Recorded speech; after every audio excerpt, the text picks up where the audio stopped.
जय शिवराय मित्रांनो राज्यात होणाऱ्या महसूल सेवक अर्थात कोतवाल पदाच्या भरतीसाठी नवीन अट लावण्यात आलेली आहे आणि याच्याच संदर्भातील एक महत्त्वाचा असा जी.आर.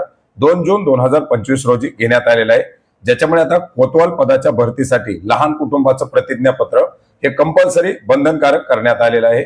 मित्रांनो, महसूल विभागाच्या अंतर्गत शासकीय सेवेमध्ये गट अ, ब, क, ड या पदांच्या नियुक्तीसाठी लहान कुटुंबाचं प्रतिज्ञापत्र हे एक अर्हता म्हणून, एक आवश्यक अर्हता म्हणून विहित करण्यात आलेलं आहे।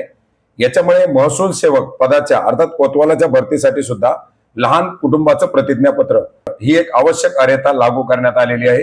मित्रांनो, हा शासन निर्णय अर्थात 2 जून 2025 पासून महसूल सेवक पदाच्या नियुक्तीसाठी लहान कुटुंबाचं प्रतिज्ञापत्र ही एक आवश्यक अर्हता म्हणून मानली जाणार आहे। याच्यामध्ये काही व्याख्या देण्यात आलेल्या आहेत। प्रतिज्ञापत्र अर्थात महसूल सेवक कोतवाल पदासाठी अर्ज करणाऱ्या उमेदवारानं देवयाचं प्रतिज्ञापत्र शासन अर्थात महाराष्ट्र शासन सेवा अर्थात कोतवाल सेवा भरती नियम 1959 अन्वये महाराष्ट्र शासनाच्या नियंत्रणाखालील महसूल विभागांतर्गत नियुक्त महसूल सेवक कोतवाल पदावरील सेवा असा अर्थ आहे। मित्रांनो, याचबरोबर याच्यामध्ये लहान कुटुंबाची व्याख्या देण्यात आलेली आहे, ज्याच्यामध्ये पती पत्नी आणि 2 मुलं असा लहान कुटुंबाचा अर्थ होतो।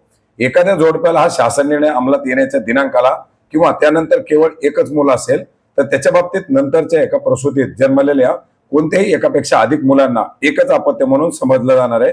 याच्यामध्ये दत्तक घेतलेल्या मुलाचा मुलीचा समावेश नसणार आहे। लहान कुटुंबाच्या प्रतिज्ञापत्राची आवश्यकता महसूल सेवक पदावरती नियुक्तीसाठी एक अतिरिक्त अत्यावश्यक अट म्हणून असणार आहे आणि अशा प्रकारचा हा जी.आर. निर्गमित करून आता या ठिकाणी कोतवाल पदाच्या भरतीसाठी लहान कुटुंबाचं प्रतिज्ञापत्र हे आवश्यक करण्यात आलेलं आहे।